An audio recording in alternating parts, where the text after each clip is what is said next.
she had some private caregivers in there there's a lot of the underground agencies out there. They're non-agencies. It would be like Susie and her girls, right? And they're like pockets of people that go around different communities and they do a few cases. And there's literally no oversight. And you don't even know the credentials of these people. And I talked to this family and she didn't even know the person's last name. Welcome to Zestful Aging Podcast, where I speak with change makers from all over the world, from every walk of life, who will inspire you to live with zest. I'm your host, Nicole Christina, and my mission is to bring you optimism about aging and help you make full use of the new opportunities that only come at this stage of life. And to find out more about this podcast, hop on over to zestfulaging.com. Well, our guest today was on the panel of experts at WCNY's event, which showcased Bradley Cooper's film Caregiving. Gwen Grosset is an RN and runs a concierge boutique-style caregiver agency, assisting caregivers and their loved ones in navigating the challenges of elder care and those with progressing diseases. Today, we're going to focus on two less talked about topics, and those are the first one is why you might want to consider hiring a private caregiver and the proliferation of elder scamming. Gwen is an expert in both of those topics, and I'm really eager to get her input today. Welcome to the show, Gwen. Hi, how are you? I'm doing just fine. So you have a clinical background and you run this agency and you call it a boutique agency. Can you talk a little bit about what that might mean? I picture this like little store in New York City with really beautiful clothing, lovely merchandising. What is it really for you here in for your agency? Yeah, so we call ourselves a boutique style agency because we really try to aim to giving the client or the family what they want and what they need. So we really try to not use a box that you have to fit in. We have different models of care based on what their needs are. We are a licensed home care agency that we recently acquired from St. Camilla's. Well, it's actually still in the process through the Department of Health, but we are running that agency. We have a caregiver registry and we have a companion agency. So we are one of the only business models here in our area that really caters to everyone, from, just needing a little bit of help with grocery shopping and meal preparation, all the way to the end of the spectrum, where you would look at somebody that's possibly in a nursing home. We have nursing services. So we really have the ability to take care of anyone in their homes if that's what they choose. So that's what kind of sets us apart from everybody else. It sounds like what you're saying is it's more focused on what your client is looking for. You said not in a box, but is it sort of picking and choosing in a way that you might not be able to do with the county agency? Yes, or, there are agencies in the area or across the country that have a minimum number of requirement, for hours. We'll take care of somebody for an hour all the way up to 24 hours a day. We also do live-in care. So anything pertaining to wanting to stay home, we try to figure out how to meet those needs with our client. The one thing that I can tell you is, unfortunately, we're not a Medicaid provider. So these are private pay funds, and we work with long-term care insurance. But other than that, clients come to me and they don't really know what they need, or they're in a crisis, and we really try to figure it out so that they can have what they want. Mm-hmm. So it sounds more personalized. Is that a good way to describe it? Yes, I would definitely say it's personalized. Every individual is different. Every situation is different. So, and we're, with my background in social work as well as being a registered nurse, it really has helped me listen to people and meet people where they're at, and not, try to not to get them to focus on what's going to happen in 2 years, or even 6 months from now. Where it's like, where are we now, and what do we need to do in the next 30 to 60 days so that you can remain at home and stay safe. I'm guessing that if the county and state agencies were doing a great job, there wouldn't necessarily be a demand for your kind of services at Constant Care. Um, I don't want to be critical, but I'm guessing that there are gaps and that people haven't always found it to be certainly user friendly. Yes, I would definitely say that. I mean, there really are no county agencies that provide care. There are not for profits. There's the Onondaga County Office of Aging, that's a resource center. And then there is, the CDPAP program, which is a home care program to help people keep themselves in their own home, but that's a Medicaid program, and that's federal and state. So really what we're talking about is personal home care, personal services that are not covered by Medicare. There's many people that think that, oh, I can get home care through Medicare. Well, you can't, because those are only covered for a short period of time, and you have to have an acute need. So when someone comes out of the hospital or rehab, they do get Medicare home care services for a period of time, but they're very limited, and they usually Mhm. surround PT, OT, and nursing services, are really not doing the personal care services.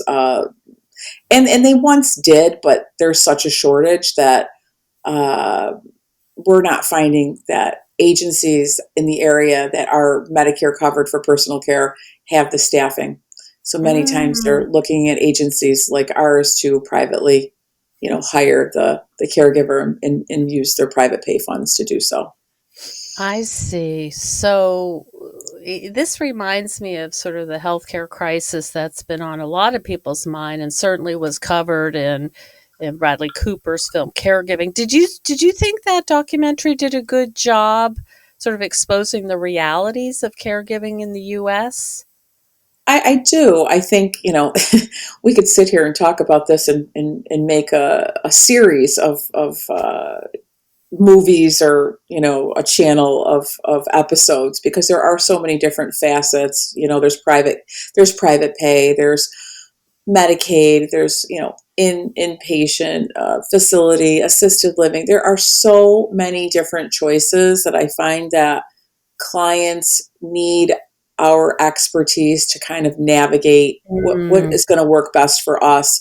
And I mhm. own a home care agency, but I will tell you that that's not right for everyone. So we also will help people find placement in other solutions that may not be our solution.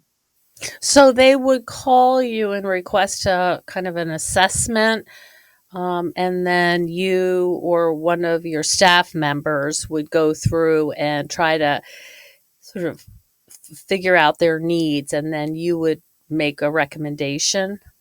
Yes, so we do consultations, evaluations, for people that really don't know what they need, or I have some money, but I don't have a lot. What are my options? I have a Mm, lot of money, but I don't ever want to see the walls of a nursing home. mm. And money is a topic that we discuss, because that is what's the driving force of making decisions. I I haven't really met anybody yet that wants to be in a facility, and they want to be placed. They usually want to stay in their own home, and most of the time that's okay. But sometimes it's not always the best option. So there are times where we need to look at placement in assisted living or a nursing home setting. I have had guests before talk about, there's this sense of, I want to stay home, I want to stay home. And that works for a lot of people, but that in some situations it's less isolating and more Hmm. helpful to be in a place that's run well, right? And has Hmm. the structures that we all need to have satisfying days. It's not like it's not just the good and the bad kind of separation. I Right. understand. Okay. and you have to look at what the resources are in your community. You know, here in Onondaga County, I think we have some pretty good resources. We have day programs, we have enrichment programs, we have, you know, senior centers, dementia day programs, those types of things. But when you're looking at rural areas, which is a lot of Mm, New York State, you know, yes. what are some options, and how are we going to get those caregivers to people's houses? Is another challenge. And then we also layer on the caregiver shortage. So it's a Mm, lot of navigation, and it's like but a I feel puzzle. yes, exactly. It's exactly how I explain it. We have to go back and put the puzzle together. Mhm. So, but it's very rewarding to be able to help families and people, and I enjoy it very much. Well, I would imagine, people are not coming.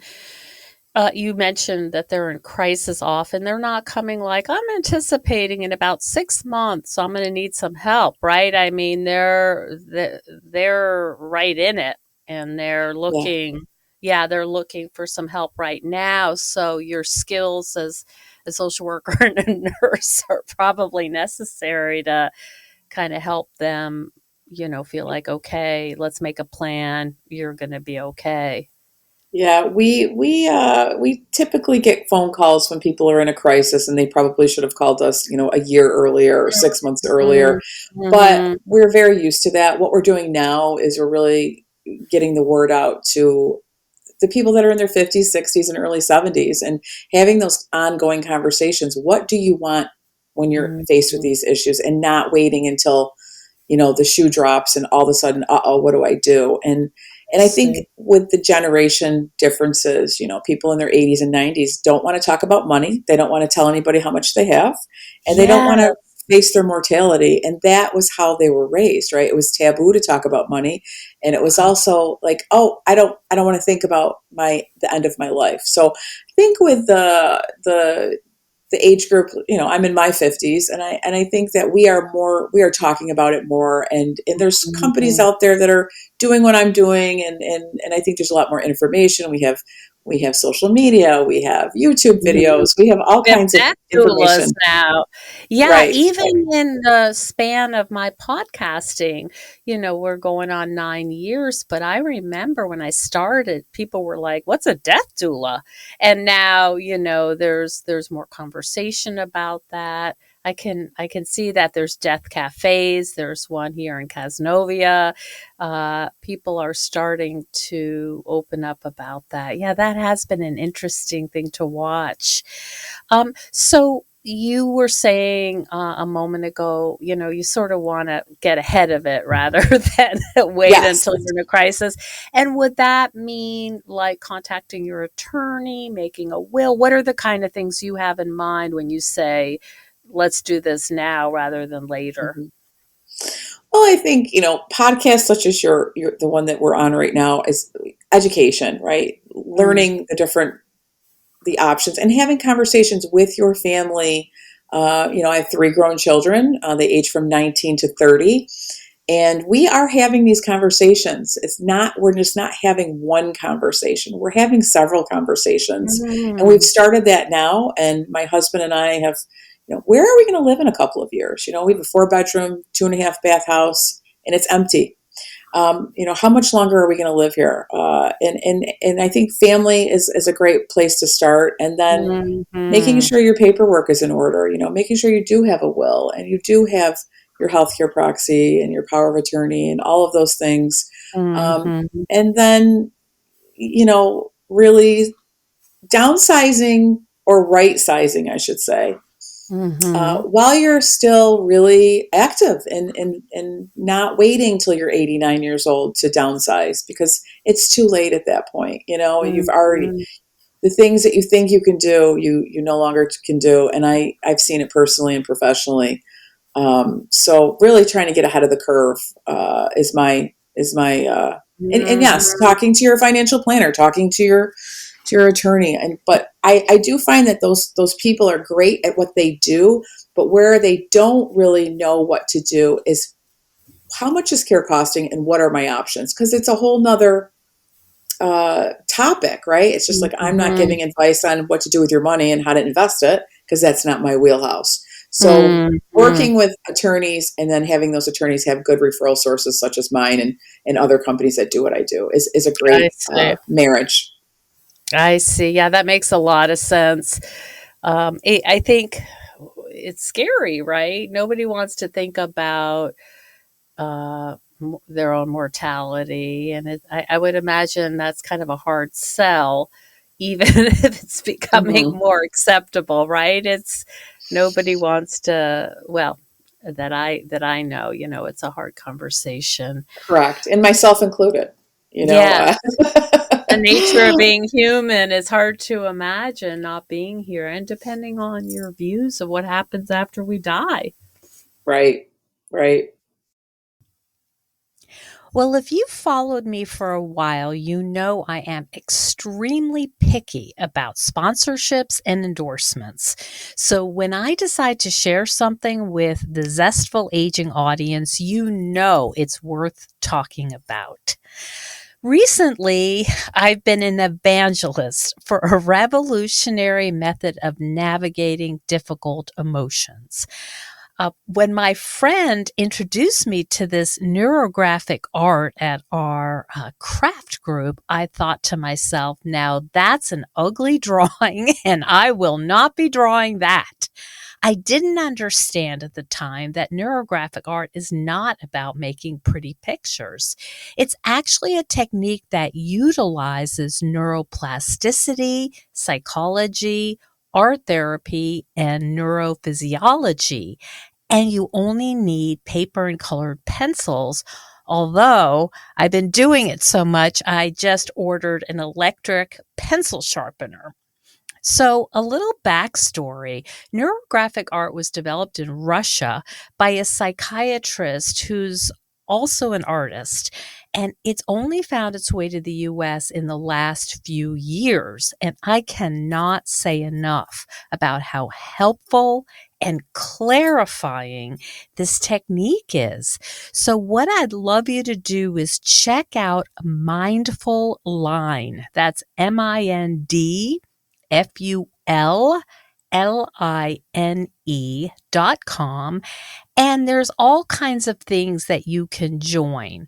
Now, if you decide you'd like to purchase a course, please use mindfulline.com/zestful aging because this link will give you a special discount. So whatever you purchase, it would be for your lifetime, and the cost or the fee is not just for the first month. And you're also going to get a special bonus masterclass. So even if you don't want to purchase anything, I highly recommend you familiarize yourself with this really cool technique that I can't stop talking about. Check out Mindful Line and happy drawing. I would love to hear what you've discovered. So, you were also going to educate us, Gwen, on what, in my experience, has become just an explosion of scamming. And I know you're an expert on elder scamming. Can you help us out here? Sure. You know, I think that we all I don't think that the word scamming is a new word for any of us, but it's we're dealing with a population, myself, we're dealing with a population that's, you know, above 55 typically, and could have some slight cognitive impairment that people might even not realize, and that could be their lawyer, their financial planner might not see it, their own physician might not see it, and then it becomes a lot easier to scam people. And you know, AI is here, and it's here to stay, and it's going to get better and better. And Mm-hmm. soon enough, if not already, we are not going to be able to ever tell whether we're talking to a human being or we're going to be talking to an AI, you know, not person, right? Mm-hmm. So that is a scary thing, and the way people are getting scammed is not even you don't even know you're getting scammed. Emails. There's, emails that are coming up, and you need to click on this because your computer is going to shut down and you're going to lose all your information. That actually Mm. happened at our workplace. And one of my employees who's, started clicking on it and answering all these questions. Oh Um, boy. and so, that was reactionary, right? So we were like, oh my gosh, we have to start training our employees because they're finding new ways to get on our computers. And that's just one example. The other thing is, just in-home repair scams. People are coming to people's doors and they're knocking on their door and they're saying, I'm from National Grid, or I just want to check your meter, or I want to, you know, Mm. pave your driveway for whatever, $20, and I'm just going to fix the pothole outside. And then before you know it, they've weaseled their way into someone's house, and they're scamming you and they're getting your information. Oh, that's so scary. And I think, the ripple effect would be people getting less and less trusting. And we know that erodes a society pretty quickly. Sure. There's Mm. utility worker impersonators. We've heard of the grandparent scam. Mhm. Your granddaughters, the caller pretends that to be a grandchild in trouble and asking for immediate money. We've heard of those things. Well, There's it's funny because I think many of us, and maybe I'm wrong, Gwen, but think, oh, I'm not scammable. I could. My friend's dad had that scam, and he is how shall I say, hugely successful businessman. I mean, like Mhm. crazy bright, super, all the degrees, all this stuff.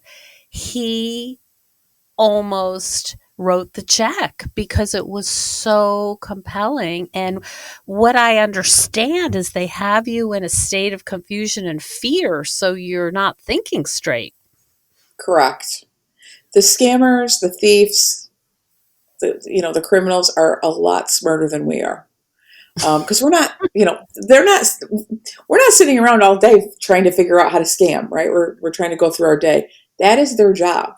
Um, and they're good at it, and they keep up with the technology. They're ahead of the technology. They're ahead of the police departments. I'll give you an Oh example. gosh.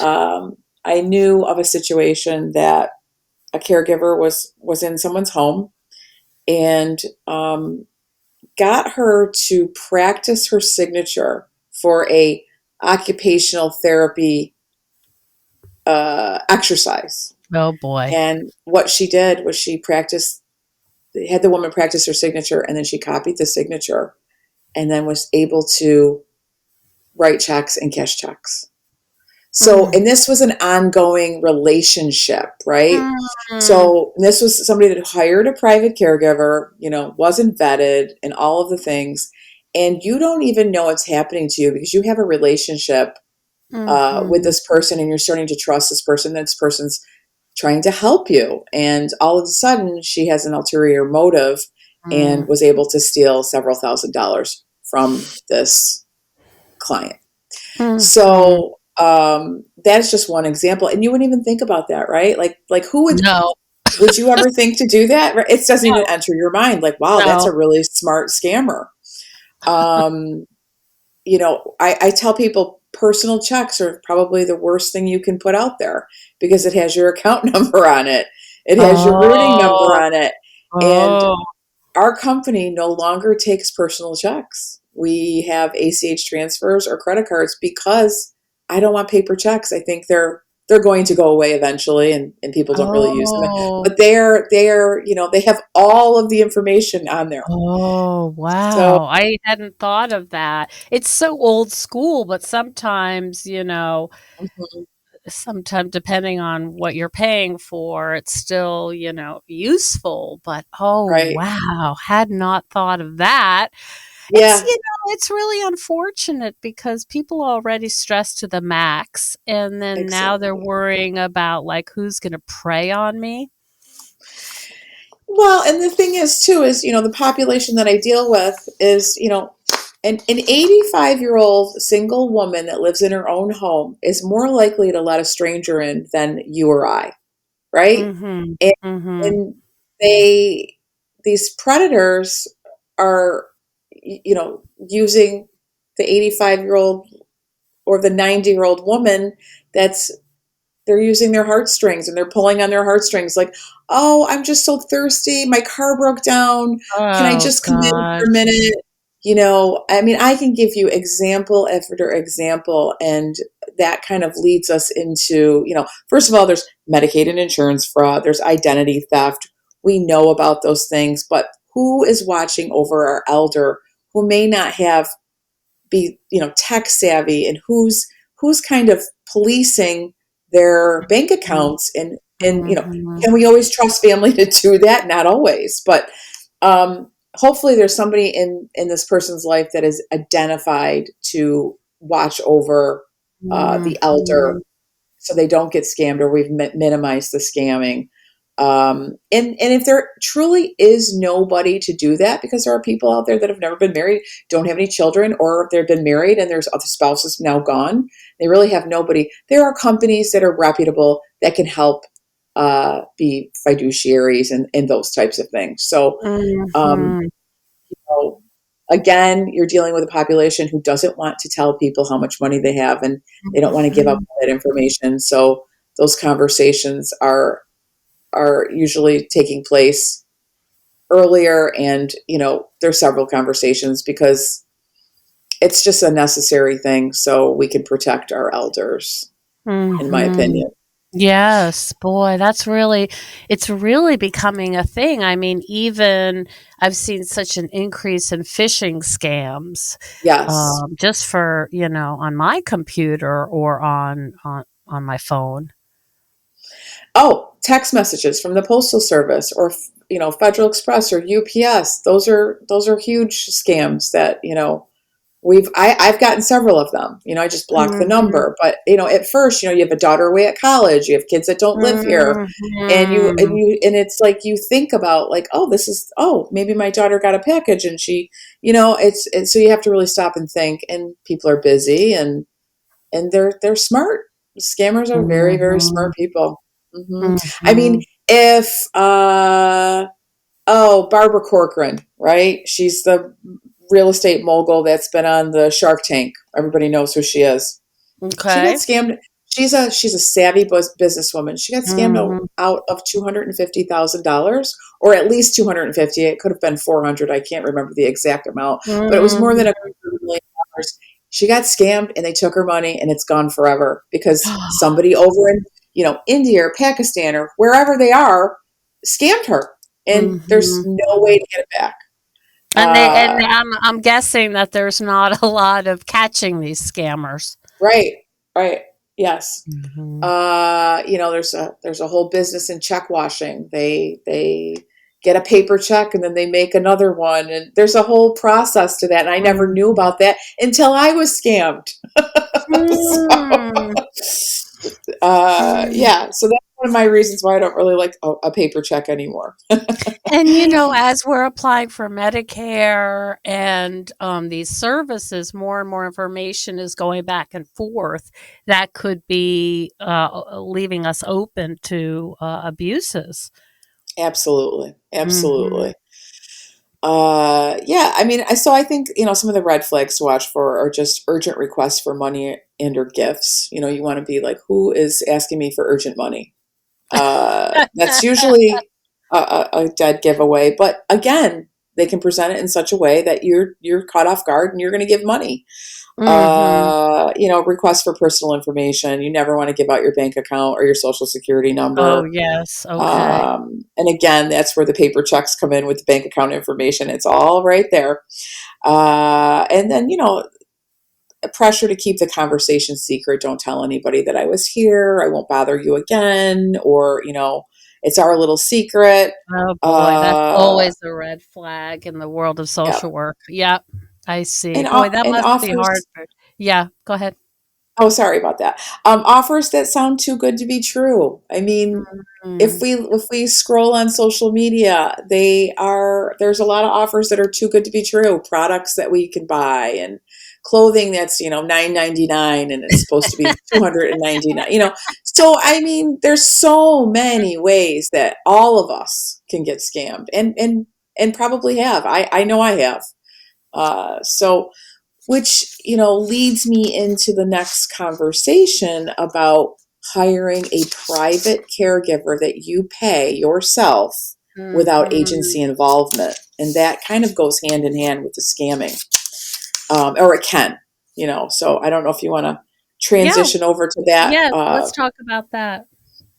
Yeah, so when you are with an agency, and there's all different models of care. We don't have time to get into all those models because I could be here for another 3 sessions. But Mm, um, when you are hiring an agency, that agency is bound by certain regulations, labor laws, and also they have a duty to vet people. And what I say by vetting people is that agencies should be conducting a criminal background check. And what kind of criminal background check can they be doing? There are all different ones. There are different. There are ones that are cost $69, and then there's ones that cost $1,200. You never even think about that. Like, just, oh, they ran a background check. Well, I learned that there are different ones when I opened my business, and oh, what are the ones that we should be doing to protect our clients. So when you hire somebody through an agency, that is hopefully being done, and it is being done with ours. So that's one thing, because we all know about care.com, and Susie down the street is using Angie, the girl that's been working with her, and she has a friend, and this person mm, has a friend, and here you go. And informal. correct, yes, and you're paying them cash, and then it's opening you up to all kinds of liability. But in the short term, many times it's less expensive because you don't have all Mhm, the overhead costs of the agency, the insurance, the employees, the taxes, the workers' compensation, and all that. So it does look like a good deal in the beginning, yes. right? Um, Mhm, but and sometimes it works, sometimes it does work, but I'd like to do a little bit more education on why it may not be a good idea to save a few dollars.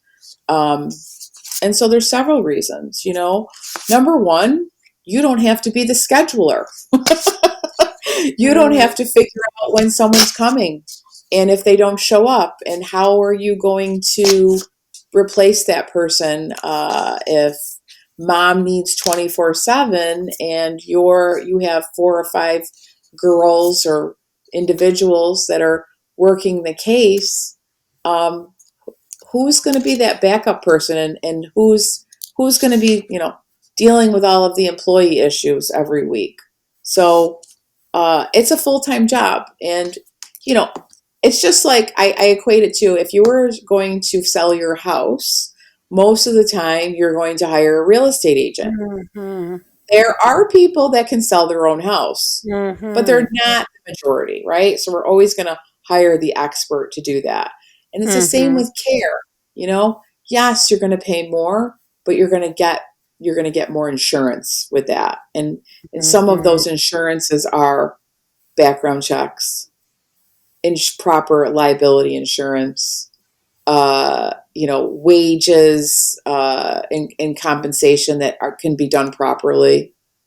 Um, and the management of all of the employee issues, and all of a sudden you have this great caregiver who's been there for 2 years and she gets in a car accident. What do? All of a sudden mm. you're not with any. So there's a lot of things to I think about. see. um, Mhm, and that is also goes hand in hand with scamming. I just talked to a family a few months ago, and we were talking about she had some private caregivers in there that were. There's a lot of the underground agencies out there. They're non-agencies. It would be mhm, like Susie and her girls, right? And they're like pockets of people that go around different communities and they do a few cases, and there's literally no oversight. and you don't even know the credentials of these people. And Mm. I talked to this family, and she didn't even know the person's last name that was in her Oh, own home. wow. Oh, And wow. there was an issue. The boyfriend came over, they wanted money. It was a whole thing, and she ended up giving it to him because she was afraid. And then she couldn't even call the police because she didn't even know the person's last name. Oh, boy. So things like that, I mean, I can go on with example after example, Mm. but um, you know, there is care.com out there, but the vetting is not what there's no oversight, right? So when you're with Mhm. an agency, you have a care manager, you have, a medical case manager, you have office staff that are going to be checking on your caregiver, the Mhm. quality, and The accountability. right, and they're going to have interviewed them and vetted them. So that's one of my biggest problems with, hiring a private. Mhm. And I've also seen people are like, so and so is a nurse. And I'm like, no, she's not. She does not have a nursing degree, and there's misrepresentation there of of that too. And so I think you'll have better Mhm. insurance. Now, are agencies perfect? Do they not run background checks? Yes, there are agencies that don't run background checks and they get in trouble for that. But Mhm. you have to kind of know those are one of the questions. How are you vetting these individuals that are going to be in my Mhm. home? And tell me a little bit about that. What are you using? What do you do? How do you do it? There's nothing wrong with those questions. It really So speaks to the crisis, right? How desperate people are, that yes. they might use somebody who there is no accountability. They're just glad to have someone come in because they're in crisis. Well, and I think that, you know, not to get political, but with the immigration that's not happening, Yes. or you know, let's face it, a lot of these caregivers are coming into this country to Mhm. provide the care for the people that need it, and um, there are not a lot of people that are in this country that are born in this country that are doing the job, Mhm. and for They're various different mostly reasons. immigrant, they're mostly brown, they're mostly women. I thought that was Yes, very well represented in the film. yes, It's not well y Yep, go ahead. oh, I was just going to say, I don't know the exact statistic, but I would say over 80% of my caregivers are, uh, brown, darker Mhm. skinned individuals. And that is who's doing the job. And we need those people, and we need to Mhm. continue to, uh, let people in this country that can do this job, because Mhm. this isn't getting any better. It's getting worse. In Mhm. fact, I say this statistic all the time. Last year it was 10,500 people were turning 65. Now this year in 2025, it's 11,400 people this year are going to, every single day, are turning 65. So Mhm. the problem is going to increase, and the workforce is going to decrease, and it is decreasing. So we are faced with an epidemic. Who is going to take care of these people in Mhm. facilities and at home? Yeah, that's such an important question, and I'm happy to get political. I don't think there's a lot of, foresight here or planning or thoughtfulness. Yeah. Yes, I think, and this is, I listen to a lot of podcasts, and one of the podcasts that I listened to was talking about this problem. And you know what? It's not any administration's. I shouldn't say it's not their fault. It is their fault. Nobody's been able to solve the issue. Back Mm, when Reagan, Bush, Clinton, Obama, and now, Biden, Trump, nobody has been able to solve the problem. So they're all at fault. And so mhm, we just need to come up with other ways to do this. But I don't hold out much hope. There are some countries out there that let somebody come in the country and work there for 15 years, and then they have to go back to the country. they don't ever give them citizenship. But in the meantime, they're filling that gap, and then they're able to send money back to their families, and Mm-hmm. there's and they're provided a good wage, and they're provided decent living accommodations comparatively from where they've come from. Our company is looking at doing offshore hiring for certain scheduling, on call, Wow. Yeah. invoicing, Yeah, that because makes sense. yeah, I mean, I have to come up with ways to be innovative, because I have, my workforce that's coming to work every day, that's running my business, are typically in their 50s and early 60s. So you're So doing we have, your own planning. yes, yes, Yeah, yes. that's great. So, could you share with our listeners where they might find out more about your agency? And I know you have a nice website, you have some resources. Where can people find you, Gwen? Yeah, so we have a website, Constant Care 247.com. Hmm. So it's Okay. Constant Care, and then the numbers Yep. 2, 4, and 7.com. Hmm. And our phone numbers on there. We have great case managers, nurses, and it's not just me. I have a nice staff. Hmm. Anybody can call us or connect with us online. We will set up consultations. We can do them anywhere in the country. And there's a great thing called the computer, with Google Meet and Teams, and Hmm. all of the different platforms. Because really, in the United States of America, there are different rules and regulations depending on what state you're in. And I'm in one of the most highly regulated states, but I Hmm. do consider myself an expert in all of the models of Absolutely. care, and I'm deeply involved with what's going on around the country. I travel around the country, and I've gone to several conferences, and keep myself updated there. So that's really how they can get a hold of us. Absolutely. Thank you so much for sharing your expertise, Gwen. It was such a pleasure to meet you at WCNY's event, and you certainly showed yourself as an expert and deeply caring about this. So thank you so much for joining me today. Oh, you're so welcome. I really enjoyed being on. Thank you so much. Thank you so much for joining us on Zestful Aging. If you like the podcast, please share it with some of your friends. Our theme song is All I Did Was Wait for You by Kjartan Abel. Visit Kjartan-Abel, that's KJARTAN Abel, ABEL.com, to hear more of Kjartan's work. And our technical director is Stephen Litweiler. And stay tuned next week for another interview with a fascinating and inspiring guest. See you then.